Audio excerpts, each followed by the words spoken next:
हे guys, welcome और welcome back to my YouTube channel. तो guys, आज की वीडियो में हम देखने वाले हैं उत्तराखंड परीक्षा वाणी के लेटेस्ट एडिशन के चैप्टर 20 के एमसीक्यूज़। तो फ्रेंड्स, उत्तराखंड परीक्षा वाणी में टोटल 22 चैप्टर्स हैं, जिसमें से कि आज हमारा अध्याय 20वां है और इसके बाद 21वां अध्याय हमारा बचेगा। फिर उसके बाद जो 22वां अध्याय है उसमें आपका उत्तराखंड की करंट अफेयर हैं और कुछ जो योजनाएं हैं वो भी लिखी हुई हैं उत्तराखंड के 22वें चैप्टर में।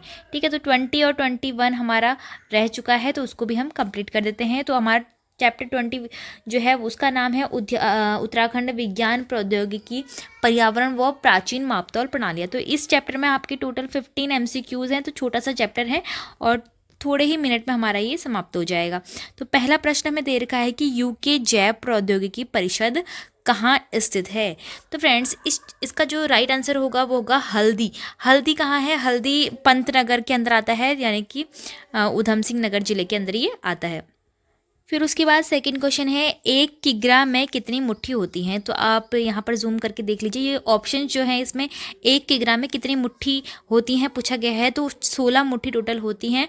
क्वेश्चन नंबर 3 है, सबसे बड़ा जैव विविधता पार्क कहाँ है। तो यह है नैनीताल जिले के हल्द्वानी शहर में।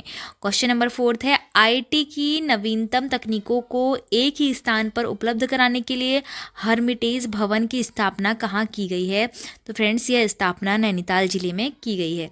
अब है 5वां क्वेश्चन, जिसमें पूछा है 65 एकड़ क्षेत्र में आईटी पार्क आप सुन रहे होंगे, तो आईटी पार्क जो है देहरादून में कि उसकी स्थापना की गई है। जैव प्रौद्योगिकी संस्थान की स्थापना कहाँ की गई है, तो ये आता है पटवा डांगर में, जो कि कहाँ है, नैनीताल जिले के अंदर ही आता है पटवा डांगर। ये हमने पहले भी एक चैप्टर में पढ़ लिया था, जैव प्रौद्योगिकी संस्थान।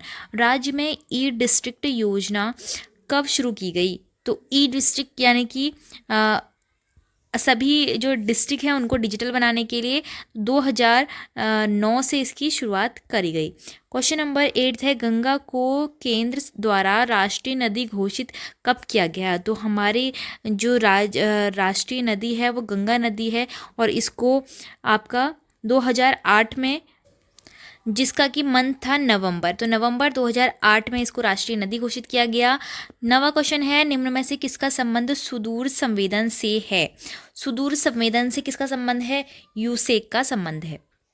तो फ्रेंड्स, यूसेक की जो फुल फॉर्म है वो है उत्तराखंड अंतरिक्ष उपयोग केंद्र, जो कि देहरादून में स्थित है। इसके बाद हम देख लेते हैं क्वेश्चन नंबर 10, विज्ञान धाम की स्थापना कहाँ की जा रही है। राइट आंसर इसका होगा देहरादून में। क्वेश्चन नंबर 11 है, एक नाली जमीन होती है 200 वर्ग मीटर के बराबर। क्वेश्चन नंबर 12 में पूछा है कि इनमें से कौन सा सुमेलित नहीं है। तो यूसीबी हल्दी में, यूसर्क देहरादून में, यूसेक देहरादून में और यू कास्ट भी कहाँ है, देहरादून में ही है। तो यहाँ पर जो ऑप्शन डी होगा वो राइट आंसर होगा, क्योंकि ये सुमेलित नहीं है। क्वेश्चन नंबर 13 है, निम्न में से कौन सा सुमेलित नहीं है। तो IT academy Narendranagar, IT park Srinagar दिया गया है, जबकि कहाँ है, देहरादून में है। ये मैंने अभी आपको बताया, तो देहरादून इसका राइट आंसर होना है। तो यहाँ पर ऑप्शन बी आएगा। और जैव प्रौद्योगिकी परिषद हल्दी पंतनगर में, सॉफ्टवेयर टेक्नोलॉजी पार्क देहरादून में। इसके बाद 14वां क्वेश्चन है, राज्य में स्पर्श गंगा अभियान शुरू किया गया। तो यह 17 दिसंबर 2009 से शुरू किया गया था। इसके बाद आता है हमारा नेक्स्ट क्वेश्चन, जो कि लास्ट क्वेश्चन है इस चैप्टर का। तो केंद्र सरकार द्वारा सोलर सिटी के रूप में क्या विकसित किया जाता है, कौन सा जो जिला है वो विकसित किया जा रहा है। तो सोलर सिटी देहरादून को बनाया जा रहा है। राइट आंसर इसका होगा ऑप्शन सी। तो फ्रेंड्स, इस तरह से हमारे छोटे से ही समय में ये छोटा सा चैप्टर जो था हमारा मापतौल की इकाई वाला, और ये जो कि प्रमुख संस्थान भी दे रखे हैं इसमें और कुछ पार्क वगैरह दे रखे हैं। तो 15 क्वेश्चन इसमें टोटल थे। तो इस तरह से हमारा चैप्टर नंबर 20 उत्तराखंड परीक्षा वाणी का कंप्लीट होता है। अब हमारा बच्चा है एक लास्ट चैप्टर, जो कि है 21, जिसका जो है नाम है शौर्य परंपरा खेल पुरस्कार आदि। तो उस चैप्टर में हमने पढ़ना है कि उत्तराखंड की जितनी भी पुरस्कार दिए गए हैं, जैसे कि वीरता के संबंध में पुरस्कार दिए गए हैं, खेल के संबंध में पुरस्कार दिए गए हैं, बाकी जो कुमाऊं रेजिमेंट, गढ़वाल रेजिमेंट, इन सभी से जो क्वेश्चन बनते हैं शौर्य से संबंधित, तो वो सभी हम अध्याय 21 में देखेंगे। आई होप आपके लिए वीडियो हेल्पफुल रही होगी। इसी तरह की और वीडियोज़ के लिए चैनल को लाइक, शेयर और सब्सक्राइब जरूर करिएगा।